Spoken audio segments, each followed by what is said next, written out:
श्री राम का जन्म अयोध्या में हुआ था। श्री राम का जन्म कहाँ हुआ था?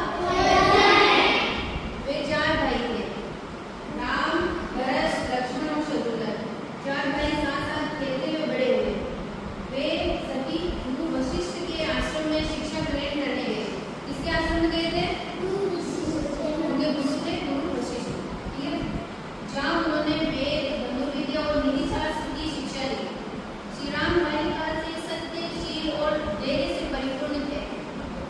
वे अपने माता पिता और गुरुजनों की आज्ञा का पालन करते थे और अपने भाइयों से स्नेह रखते थे।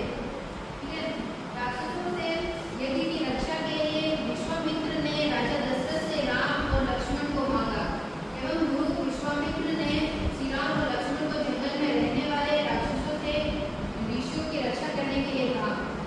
एक ऋषि थे गुरु विश्वामित्र। उन्होंने जो राजा दशरथ थे ना, श्री राम के पिता, उन्होंने राजा दशरथ के पास गए और उन्होंने कहा कि जो जंगल है वहाँ राक्षस है, उनका यदि करे थे ना, उसको कोई भी जैसे यज्ञ में कोई भी बंद कर देते थे। तो उन्होंने कहा लक्ष्मण और श्री राम को हमारे पास भेजो। श्री राम ने ताड़का नामक राक्षसी का वध कर ऋषियों को निर्भय किया। कौन सी राक्षसी थी? ताड़का। उन्होंने